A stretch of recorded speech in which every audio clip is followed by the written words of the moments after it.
मंत्री पंकजाताई मुंडे। सन्माननीय सभापती महोदय, 8 मार्च हा महिला दिन असल्या कारणाने सभापती महोदयांनी महिला दिनानिमित्त सभागृहामध्ये जो प्रस्ताव मांडला, ज्याचा आग्रह आमच्या सर्वांच्या मार्गदर्शक ज्येष्ठ नेत्या, अत्यंत चळवळीतून आलेल्या आणि इतका अभ्यास त्यांचा आहे की नेहमीच त्यांच्याकडनं मार्गदर्शन मिळतं, त्या उपसभापती नीलमताई गोरे, आपल्या या सभागृहाचे प्रमुख आदरणीय उपमुख्यमंत्री एकनाथजी शिंदे साहेब, ज्यांनी खरंच लाडका भाऊ बनून या महाराष्ट्रामध्ये एक वेगळीच क्रांती घडवून आणण्यामध्ये मोठं योगदान त्यांनी दिलं। विरोधी पक्षाचे नेते अंबादासजी दानवे, माझ्या सहकारी आमदार प्रज्ञा सातव, आमदार चित्रा वाघ, आमदार मनीषा कायंदे, आमदार उमा खापरे, आमदार अमोल मिटकरीजी, आमदार भावना गवळी, आमदार प्रवीण दरेकर, प्रसाद लाड, सर्व लोकांनी या निमित्ताने आपले अत्यंत मौल्यवान विचार मांडले। मला तर खरंच प्रश्न पडला की आता एवढ्या भाषणानंतर मी नेमकं काय बोलू। विचार करत असताना आठवलं की आम्ही लहानपणी म्हणी खूप पाठ करायचो। काही उदाहरण आमचे भाषेचे शिक्षक आम्हाला द्यायचे, तर ते नेहमी आम्हाला सांगायचे की ज्याला भूक लागल्यावर खातो ती आपली प्रकृती, भूक लागल्यावर खाणं ही प्रकृती आहे, भूक लागली नसतानाही खाणं ही विकृती आहे, आणि भूक लागली असतानाही दुसऱ्यासाठी राखून ठेवणं ही संस्कृती आहे। आणि ही संस्कृती जी आहे ती एक मोठी सावली आहे, आणि ही संस्काराच्या वृक्षानेच आपल्याला लाभत असते, आणि त्या संस्काराच्या वृक्षाचं जर बीजारोपण स्त्रीने केल्याशिवाय त्याचा वृक्ष होत नाही, हे आपल्याला इतिहासाने आपल्या पौराणाच्या काळाने सुद्धा नेहमी सांगितलेलं आहे। आजच्या स्त्रीविषयी आपण बोलत असताना थोडं जर मागे वळून पाहिलं तर स्त्री ही आदिशक्ती, पराशक्ती, स्त्रीपासून जग निर्माण झालं, त्रिदेव निर्माण झाले, त्रिदेवांनी दिले कोणते वर आणि जे झेपायचे नाही अशी परिस्थिती निर्माण झाली, तर महाकालींनी येऊन युद्ध केलं। जेव्हा महालक्ष्मी श्री निघून गेली तेव्हा समुद्र मंथन झालं, आणि जेव्हा विद्वत्तेचा विचार आला ते महासरस्वती देवीनी स्वतः कोणाच्या विद्वत्तेवर विराजमान होऊन, जिभेवर विराजमान होऊन या जगाला ज्ञान दिलं। पण आता आपण जर पाहिलं की त्या संस्कृतीचा हळूहळू बदल होत गेला, लोप पावत गेला, लोकांनी स्त्रीला जखडून ठेवण्याचा प्रयत्न केला। संस्कृतीचं बीजारोपण करणारी, संस्काराची सावली देणारी स्त्री ही स्वतःच्या अस्तित्वासाठी लढायला लागली। अस्तित्वाची लढत लढत आपण इतके मागे गेलो की तिला शिक्षणाचा अधिकार, तिला पोषणाचा अधिकार सुद्धा मागावा लागला। एवढंच नाही तर तिला जन्म घेण्याचा सुद्धा अधिकार मिळवण्यासाठी लढावं लागलं। ही फार जुनी गोष्ट नाही आहे। मी जेव्हा आमदार म्हणून 2009ला निवडून आले होते तेव्हा बीड जिल्ह्यातील शिरूर तालुक्यामध्ये या राज्यातील सगळ्यात कमी मुलींची संख्या होती, आणि तेव्हा मी काम केलं की मी विचार केला की मुलींचा जन्मदर वाढावा याच्यासाठी काम केलं पाहिजे। मला स्वप्नातही नाही वाटलं होतं की परत मी मंत्री होईन वगैरे। जेव्हा मी मंत्री झाले तेव्हा माझ्या सगळ्या योजना या मी स्त्रीच्या भोवती गुंफत गेले, आणि जलयुक्त शिवार ही योजना सुद्धा स्त्रीच्या डोक्यावरची घागर आणि तिची वनवन खाली काढावी ह्याच्यासाठी जलयुक्त शिवार योजनेचा जन्म झाला। स्त्रीलाच केंद्रबिंदू मानून ती योजना आम्ही केली। मी माझी कन्या भाग्यश्री योजना तेव्हा महिला बालकल्याण मंत्री असताना केली होती, तेव्हा मुलीचा जन्मदर प्रचंड कमी होता। त्याच शिरूरमध्ये जेव्हा आम्ही आमदार होतो तेव्हा 791 मुली होत्या 1000 मुलामागे। त्या शिरूरमध्ये 914 मुली, नंतर 948 मुली झाल्या। स्त्रीचा जन्मदर वाढण्यासाठी योगदान देतात। मुलींना शिक्षण मिळावं, आता चंद्रकांत दादांनी सांगितलं की मुलींना 100%, अर्थात त्याला क्रिमिलेअरचा अट आहे, पण 100% फीस माफ झाली पाहिजे, कारण शिक्षण हा तिचा अधिकार आहे। आणि या सगळ्या गोष्टी करत असताना मी जेव्हा स्त्रीच्या प्रत्येक गोष्टीकडे बघते, खरंच मल्टीटास्किंग विषयी आपण प्रज्ञाजी बोलत होत्या, मनीषाताई बोलल्या, सगळ्याच माझ्या सहकाऱ्यांनी त्याचा उल्लेख केला। स्त्री ही मल्टीटास्किंग करते, संसार करते, मग ती लोकलला लोंबकळत जाणारी स्त्री असो, नाहीतर गावामध्ये रान तुडवत जाऊन खुरपणारी स्त्री असो, ही प्रत्येक स्त्री माझ्यासाठी तरी एक करिअरवाली स्त्री आहे. आणि ती कष्ट करत असताना तिचा संसार ती करत असते. जेव्हा जेव्हा मी खेड्यातली राजकारणातली काम करणारी एक लोकप्रतिनिधी आहे, खेड्यामध्ये जेव्हा मी जाते, शेतकऱ्याच्या आत्महत्या, प्रचंड दुष्काळ 2013-14 आपण पाहिला, प्रचंड शेतकऱ्यांच्या आत्महत्येला सामोरं गेलो. पण ह्या शेतकऱ्यांच्या आत्महत्या बघत असताना एकाही शेतकरी स्त्रीची आत्महत्या मी पाहिली नाही. ह्याचा अर्थ ती निगरगट्ट आहे असा नाही, ह्याचा अर्थ ती जबाबदार आहे हा त्याचा अर्थ आहे. आणि त्या स्त्रीच्या हाताला तिला कवटाळून बसणारी लेकरं मी पाहिले, आणि ते जबाबदारीचं भान तिला तिचा जीव सुद्धा देऊ देत नाही. आणि ही तिची ताकद आहे. स्त्री खरंच खूप ताकदीची आहे. माझा एक कार्यकर्ता, उदाहरण सांगायचं, त्याची पत्नी वारली, दुःख वाटलं मला. मी त्याच्या घरी भेटायला गेले. नंतर 3-4 महिन्यांनी म्हटलं, अरे घरी तुझ्या येते, तर तो थोडासा लाजत होता, टाळत होता. पत्नी वारल्यानंतर मला वाटतं आपल्याकडे गुढीपाडवा येऊन गेल्यावर वर्ष संपलं आणि त्यांनी दुसरं लग्न सुद्धा करून ठेवलं.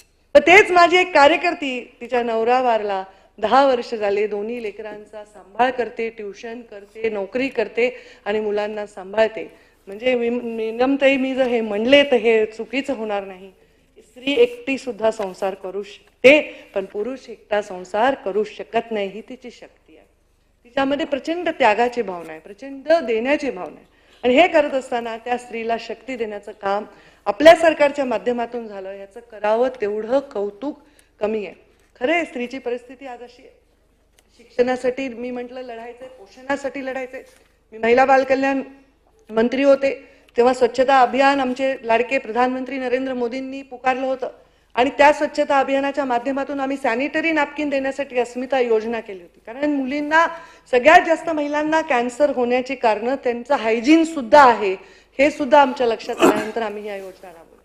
आता मी विनंती करेन, सभागृहाचे नेते इथे आहेत, की जर मुलींना कॅन्सर पासून वाचवायचं असेल तर त्यांना एक इंजेक्शन जर आपण दिलं तर त्याच्यामध्ये बऱ्या प्रमाणात त्यांच्या कॅन्सरचं प्रमाण कमी होऊ शकतं. मी आत्ताच आदरणीय चंद्रकांत दादांशी चर्चा करत होते.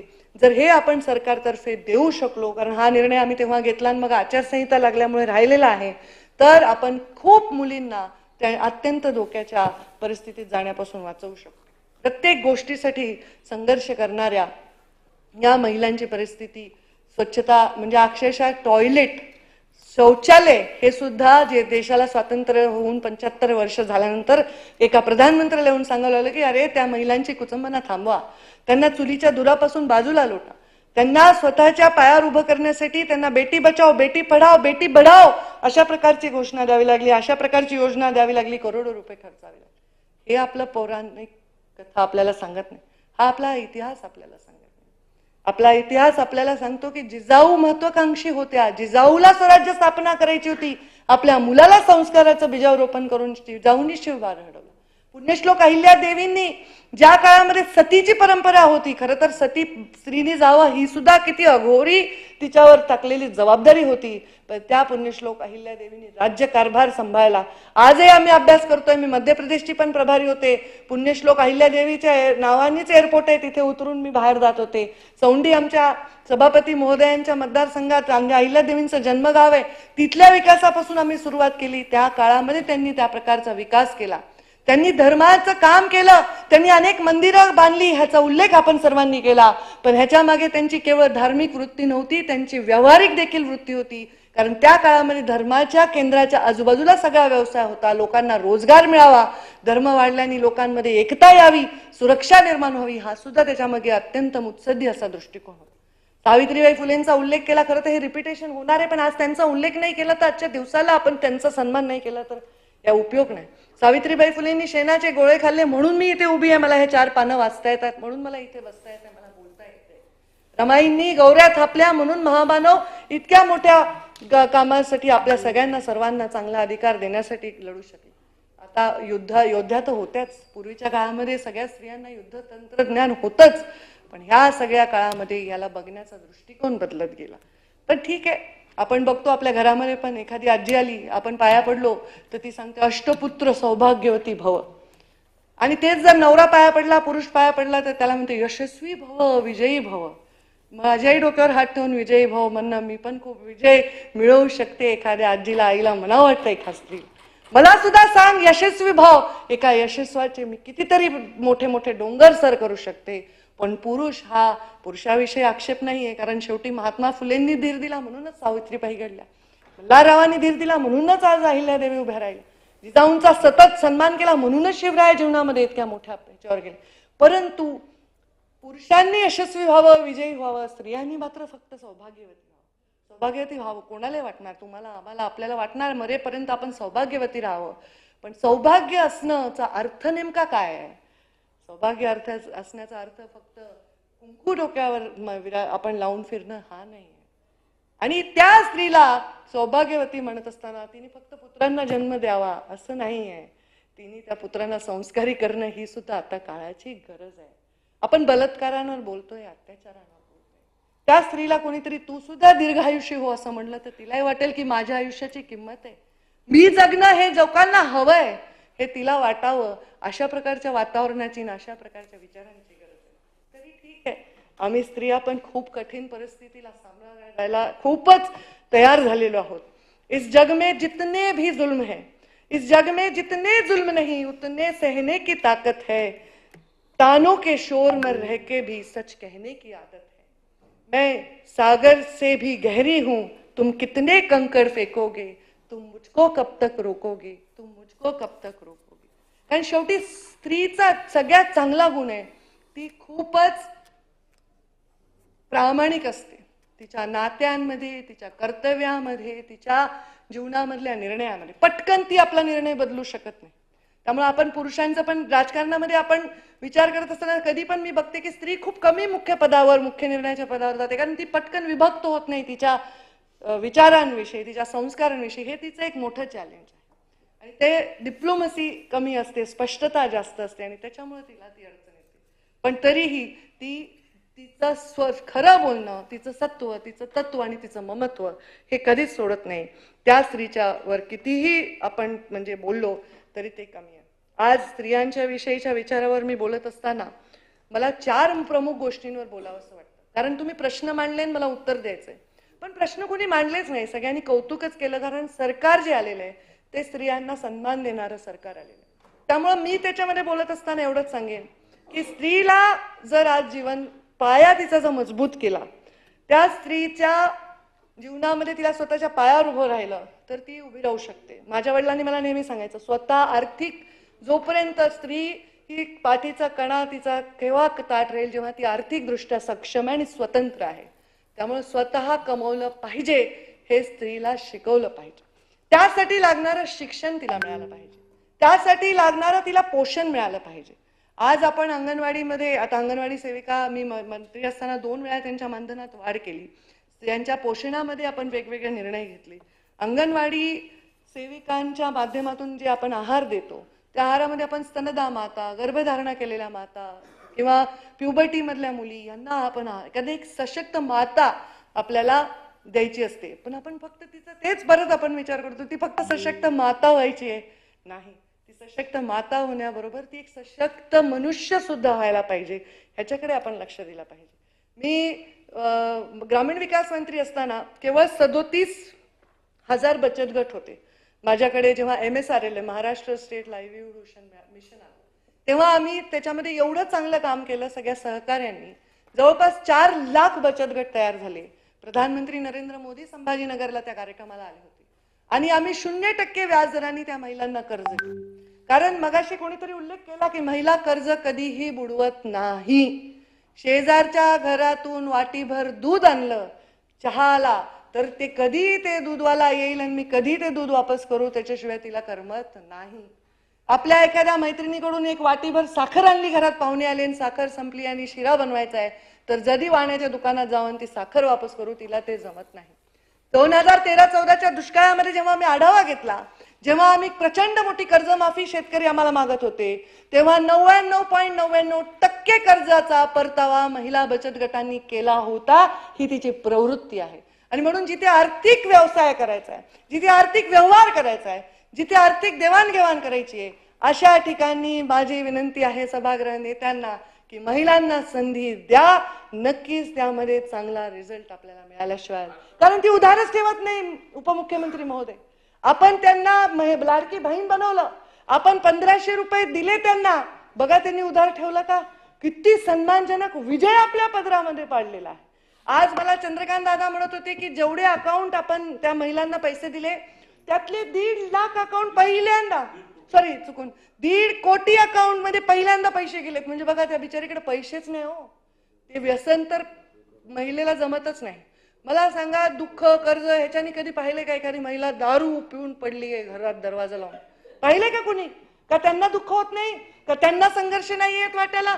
त्यांच्यावर खोटे आरोप होत नाही? त्यांच्या जीवनामध्ये अडचणी निर्माण होत नाही? पण कधी ते तसे काही. पण तुम्ही गावातल्या कुठल्याही वेशीवर जा, 10-5 दारुडे असतात. नोकरी गेलेली आहे, कर्जबाजारी झालेला आहे, पण स्त्री असं नाही करत.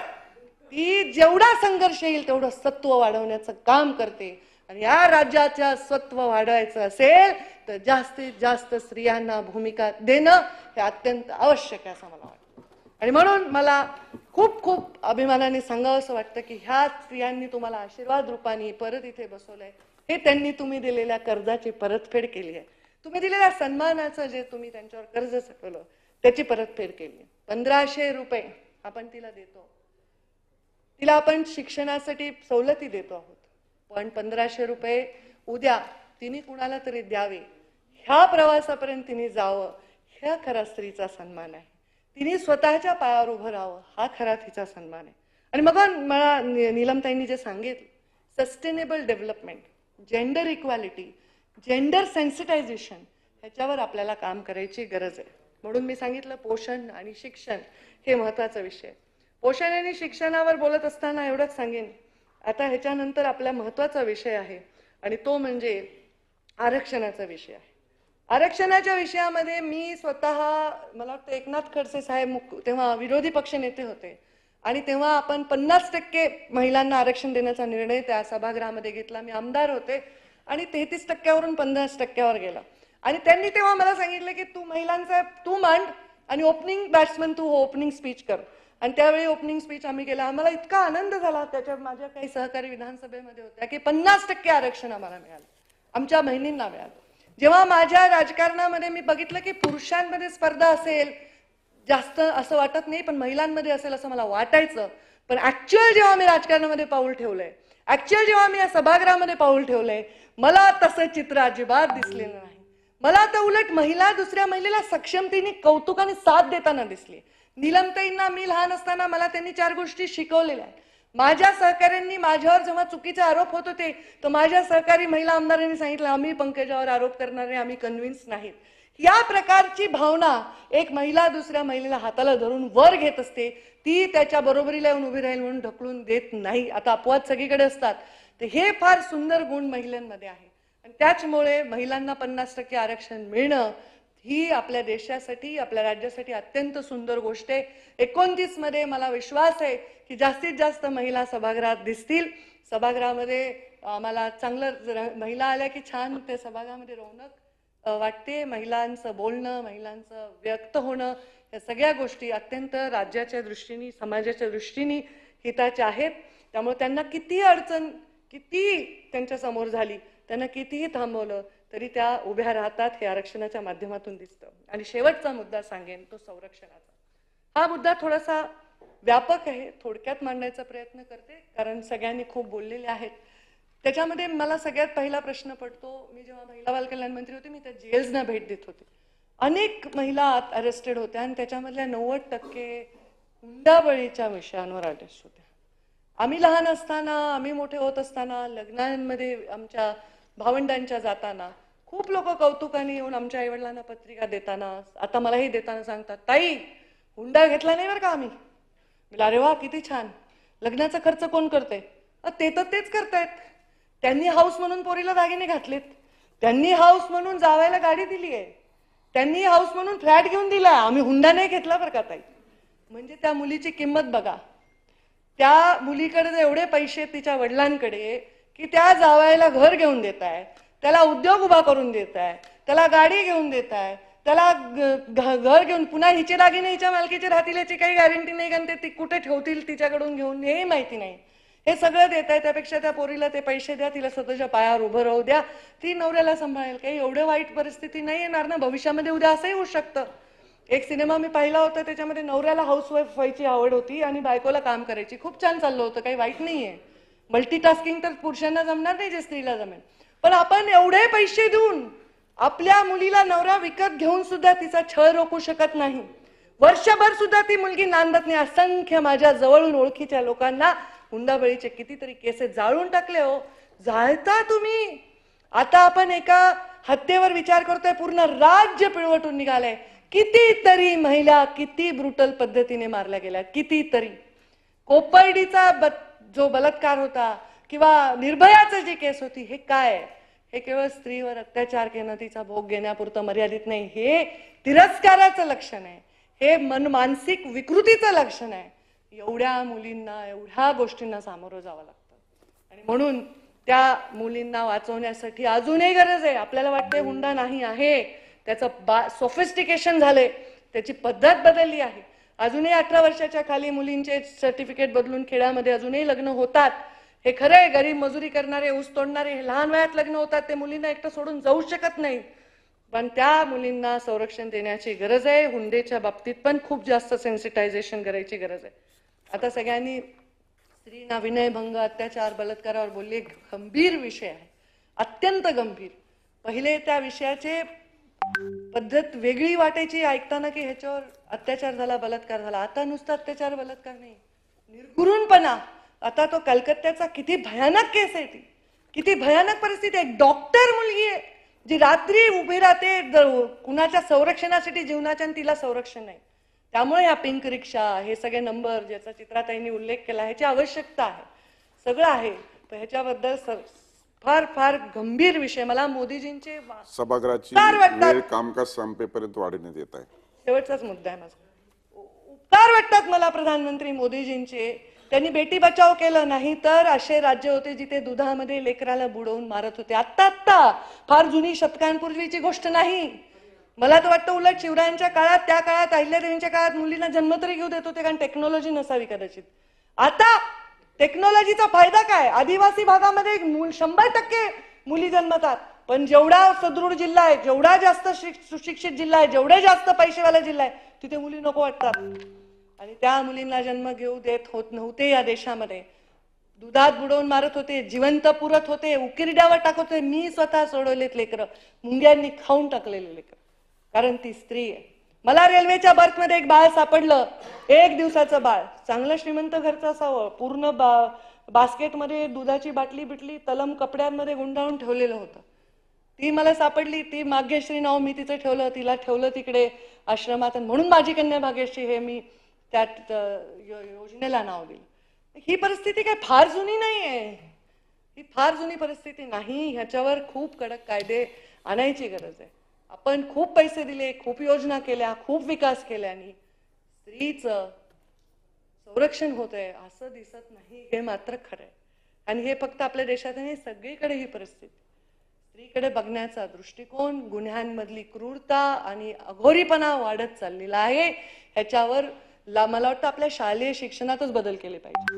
मी पर्यावरण मंत्री, मला वाटतं पर्यावरणाचे पण कोर्सेस शाळेपासून शिकवले पाहिजे. स्वच्छता शाळेपासून शिकवली पाहिजे. नैतिक जबाबदारी शाळेपासून शिकवली पाहिजे. स्त्री जशी ग्रेट आहे, पण तिच्या मुलावर जेव्हा येतं ना, तेव्हा ती काही ग्रेट राहत नाही. तिच्या मुलांनी बलात्कार केला तरी त्याला वाचवावं वाटतं. त्यांनी निर्घृण हत्या केली तरी तिला वाचवावं लागतं. हे नाही केलं पाहिजे. या देशातल्या आयांनी अशा मुलांना मनावर दगड ठेवून त्याला बिलकुलच डिसोन केलं पाहिजे. ही परिस्थिती आहे. कारण ते जे आहेत ते म्हणजे आजकालच्या जगात, कलियुगात कदाचित राक्षस या रूपात वावरत असावे, जे अशा प्रकारचे प्रयत्न करतात. आता जालन्यामध्ये कालच उपमुख्यमंत्री महोदयांनी सांगितलं, बीडची घटना तर सगळ्या जे राज्याला माहिती आहे किती वाईट परिस्थिती झाली, पण जालन्यामध्ये काल एका मुलाला सळईने किती भयानक पद्धतीने मारलं. पुन्हा व्हिडिओ काढतात. इतके विकृत झालेत लोक. आणि हे सगळे गुन्हे पण संस्कारांनी बऱ्यापैकी काहीतरी याच्यामध्ये संस्कार आणि धाक, शासनाचा धाक. मोदीजींचे आभार याच्यासाठी मानायचे की अल्पवयीन मुलीवर निर्घृण अत्याचार, बलात्कार करणाऱ्यांना देहदंडाची शिक्षा करण्याचा निर्णय मोदींनी घेतला, आणि त्याच्यामुळे ह्याच्यावर कंट्रोल आणण्यामध्ये आपल्याला नक्कीच यश येईल असं मला वाटतं. आणि माझी एक विनंती अशी आहे, आणि मी त्याच्यामध्ये निर्णयात बदल करून घेईन. आपण जसं म्हणला, स्वयं संरक्षणाचे धडे हे सुद्धा मुलींना दिले पाहिजे. आपण एक कोर्स ठेवलाच पाहिजे शालेय शिक्षणात, ज्युडो, कराटे, काय असेल तायक्वांडो, ज्याच्यात मुलीला किमान स्वतःचं संरक्षण करता यावं. कारण ह्या जेव्हा कोर्सेसमध्ये ते शिकवतात ना, तेव्हा त्या मुलीमध्ये पण एक वेगळे फरक येतात. नाही तर एखाद्या मुलीवर जेव्हा अटॅक होतो, तिच्यावर विनयभंग होतो, इतकी घाबरून जाते की ती स्वतःचं संरक्षण करू शकत नाही. आणि मग असा प्रश्न निर्माण होतो की तिची संमती होती, असे काहीतरी भयानक प्रश्न लोक उपस्थित करतात. तसं नाहीये, ती घाबरून जाते, ते बुजून जाते. त्या मुलींना, कारण मी महिला बाल कल्याणमध्ये ह्याचं पूर्ण ऑडिट केलं या विषयाचं. अहो, सख्या बापानी मुलीवर बलात्कार केला, 8 वर्ष त्या मुलीला मी सोडवून तिच्या मावशीबरोबर ऑस्ट्रेलियाला पाठवलं. सन्माननीय राज ठाकरेजींचा फोन आला की अशी अशी केस माझ्यापर्यंत आली आहे, तुम्ही तेव्हा तात्काळ त्याची दखल घ्या. इतकं विकृत आहे, म्हणजे तिने कुणासमोर जावं सुरक्षा म्हणून.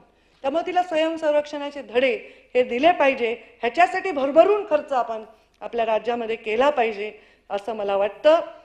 तरीही अशा परिस्थितीत ही माझी मुलगी उभी राहते, ही माझी महिला उभी राहते, ती संसार करते, तिच्या संसाराला ती हातभार लावते, ती या राज्याला हातभार लावते, या देशाला लावते.